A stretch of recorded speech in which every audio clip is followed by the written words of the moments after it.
بادشاہ کھینچ لیا ہے، یہ سر کٹ جائے یا رہ جائے کچھ پرواہ نہیں کرتے، غلامان محمد جان دینے سے نہیں ڈرتے، یہ سر کٹ جائے یا رہ جائے کچھ پرواہ نہیں۔ اے یزید، اے ابن زیاد، اے عمرو بن سعد، اچھا چلاؤ، لیکن میں جس مشن کو لے کے آیا ہوں اس مشن میں کمپرومائز کرنے کے لیے تیار نہیں ہوں، اس مشن میں ذرا برابر کمپرومائز کرنے والا نہیں ہوں۔ تو اب یہ سلسلہ شروع ہو گیا، محرم الحرام یعنی 10ویں محرم کی رات آ گئی، پانی بھی بند ہوا تھا، اللہ نے کہا بے آب و دانا کہ کھانے کا کوئی بندوبست بھی نہیں تھا، نہ پینے کا کوئی بندوبست تھا۔ توجہ ہے، اب 10ویں کی شب آ گئی، یوم عاشورہ کی شب آ گئی، لوگ سوئے ہوئے تھے، حسین نے کربلا کی تپتی ریت میں اپنا سر سجدے میں ڈال دیا۔ کیا عالم ہوتا جب میرے حسین نے کہا ہوگا سبحان ربی ذرا کا پڑھو سبحان۔ ایک تو ہم گھر میں بیلنگ والے روم میں، اے سی روم میں جہاں اعلیٰ سے اعلیٰ فرنشنگ لٹائی ہوئی ہے، سجائی ہوئی ہے، چاروں میری طرف توجہ رکھو، ہم اپنے جبین کو چرائے سجدے میں، اس سجدے کی ایک کیفیت ہے، لیکن جب تلواروں کا جرمت ہو آگے پیچھے دائیں بائیں، پھر اپنی جبین کو تپتی ہوئی ریت پہ ڈال کر سبحان ربی الاعلیٰ کی صدا دینا، یہی کمال بندگی ہے۔ نماز عشق ہوتی ہے عطا تلواروں کے سائے میں، یہ نماز عشق ہے۔ ہم نماز پڑھتے ہیں، لیکن اقبال نے کہا جو میں سر پر سجدہ ہوا تو زمین سے آنے لگی صدا، تیرا دل صنم آشنا ہے، تجھے کیا ملے گا نماز میں۔ ہم نماز پڑھتے ہیں، لیکن نماز کے دوران میں بھی ہم کہتے ہیں ہم اس دکاندار کا وہ آئٹم کیسے چرا کے لائیں گے، صحیح ہے؟ نماز میں بھی ہم سوچتے ہیں کہ ہمسایہ کے صحن میں میں نے وہ آئٹم دیکھا، وہ کب اٹھا کے لاؤں گا۔ ہمارا حال یہ ہے کہ نہیں، اس کو کیسے تکلیف پہنچاؤں گا، اس کو کیسے تکلیف پہنچاؤں گا۔ ایسی نمازوں سے اللہ نہیں ملتا ہے۔ حسین علیہ السلام نے یوم عاشورہ کی پوری رات اللہ کے حضور سجدے کی حالت میں گزاری، اللہ کے حضور عجز و انکساری میں گزاری۔ جب یوم عاشورہ کا دن پہنچا، 10 محرم الحرام کا دن پہنچا، تو جنگ کا نکارہ بج گیا۔ ابھی بھی یزیدی لشکر والے بول رہے تھے حسین بیعت کر لو، ہم آپ سے جنگ نہیں لڑیں گے۔ حسین نے کہا آپ جو چاہو کر لو، لیکن میں یزید پلید کے ہاتھ میں بیعت نہیں کر سکتا۔ وَقُلْ جَعَلَ حَقٌّ وَزَهَقَ الْبَاطِلُ إِنَّ الْبَاطِلَ كَانَ زَهُوقًا۔ اللہ میرے بھائیوں، تو جنگ شروع ہو گیا، جنگ شروع ہو گیا۔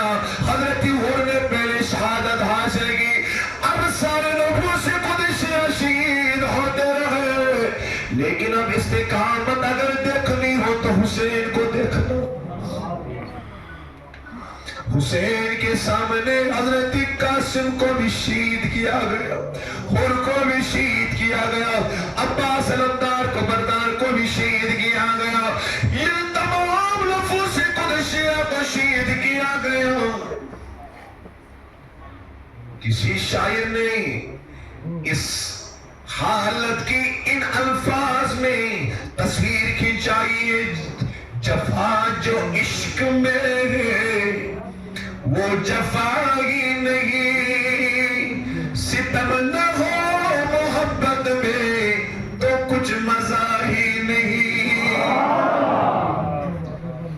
شاعر نے کہا یہ وہ عالم تھا، میرے حسین نے کہا ادھر ستمگر،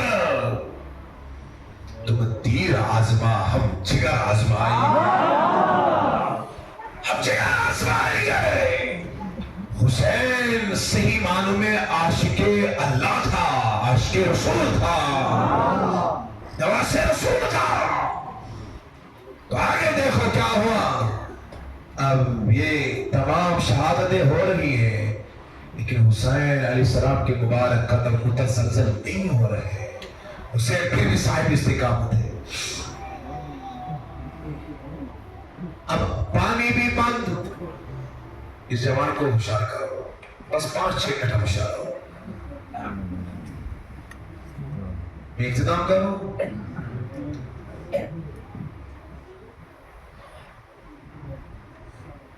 تو جہاں کا اجالا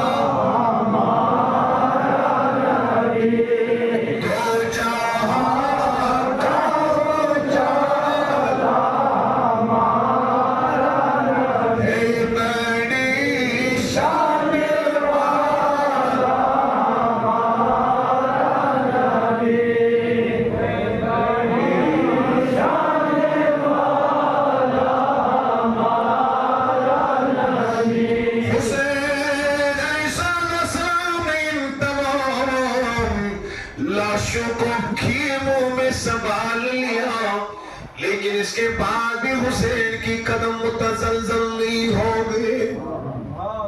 اب توجہ رکھنا، بیدار رہنا۔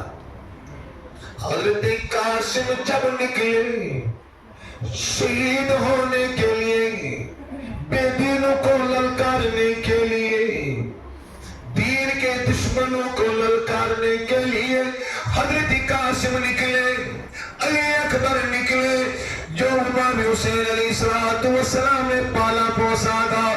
جب علی اکبر کربلا کے میدان میں نکلے تو بہت ٹائم تک لڑتے رہے۔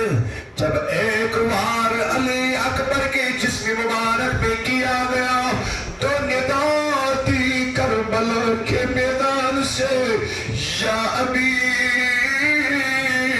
ادرکنی،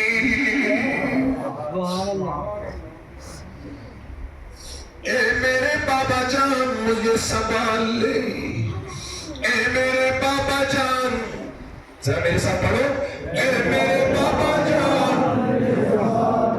جب حسین کی میں یہ پیغام، یہ آواز سنی، اس وقت حسین علیہ السلام کی عمر کم و بیش 55 سال کی تھی۔ اس وقت تک حسین کے سر مبارک کا کوئی بھی بال سفید نہیں ہوا تھا، لیکن جب اپنے 18 سال کے جوان سال بیٹے کی لاش اٹھانے کے لیے گئے،